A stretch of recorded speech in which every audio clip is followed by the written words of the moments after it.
C ಪ್ರಭುಗಳು 14 ವರ್ಷಕ್ಕೆ ಮೊದಲು ಗಿಡಗಳನ್ನು ನೆಡಬೇಕು ಅನ್ನುವಂಥದ್ದನ್ನು ಹೇಳಿದರು.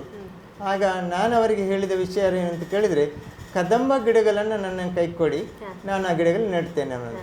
ಇಡೀ ಉಡುಪಿ ಮತ್ತು ಮಂಗಳೂರಿಗೆ 2 ಜಿಲ್ಲೆಗೆ ಕೂಡ ಕದಂಬ ಗಿಡವನ್ನು ಪರಿಚಯ ಮಾಡಿದ್ದು ನನಗೆ ಬಹಳ ದೊಡ್ಡ ಒಂದು ಪುಣ್ಯ.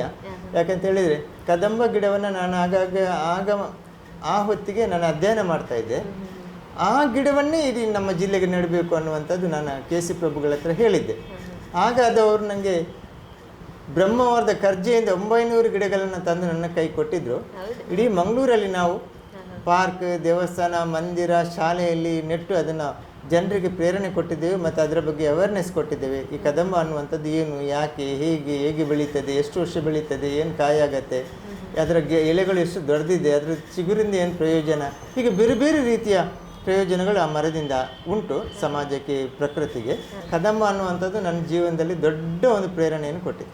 ಕದಂಬ ಗಿಡದಲ್ಲಿ 3 ರಿಂದ 4 ವರ್ಷದ ನಂತರ ಒಂದು ಮರಕ್ಕೆ ಸಾಧಾರಣ 100 ರಿಂದ 150 ಬಟರ್ಫ್ಲೈಗಳು ಬರುತ್ತೆ. ಅದರ ಹಣ್ಣು ಆಗುವಾಗ ಅದರಲ್ಲಿ ಕೂಡ ಒಂದು ವಿಶೇಷತೆ ಏನು ಅಂತ ಕೇಳಿದರೆ, ಆ ಹಣ್ಣು ಆಗುವಾಗ ಅದರಲ್ಲಿ ಹೊರಗಿನ ಭಾಗದಲ್ಲಿ ಮುಳ್ಳು ಥರ ಒಂದು ಬೇರೆ ರೀತಿಯ ರಚನೆ ಇರುತ್ತೆ. ಆ ರಚನೆ ಯಾವಾಗ ನೆಲಕ್ಕೆ ಉದುರಿ ಬೀಳತ್ತೆ ಆಗ ಎಲ್ಲ ಬಟರ್ಫ್ಲೈಗಳು ಕೂಡ ಕಣ್ಮರೆ ಆಗುತ್ತೆ. ಅದೊಂದು ಬಹಳ ಒಂದು ವಿಚಿತ್ರ ಘಟನೆ, ಅದು ಸಂದರ್ಭ ಕೂಡ. ಆ ಹೊತ್ತಿಗೆ ಮಾತ್ರ ಅಲ್ಲಿ ಚಿಟ್ಟೆಗಳು ಬರುತ್ತೆ. ಅದು ಯಾವ ಜಾತಿಯ ಚಿಟ್ಟೆಗಳು ಮತ್ತು ಎಲ್ಲಿಂದ ಬರುತ್ತೆ ಅನ್ನುವಂಥದ್ದು ಯಾರಿಗೂ ಗೊತ್ತಿರುವುದಿಲ್ಲ. ಎಲ್ಲ ಮರದಲ್ಲಿ ಕೂಡ 100 ಚಿಟ್ಟೆಗಳು ರಾರಾಜಿಸ್ತಾ ಇರುತ್ತೆ.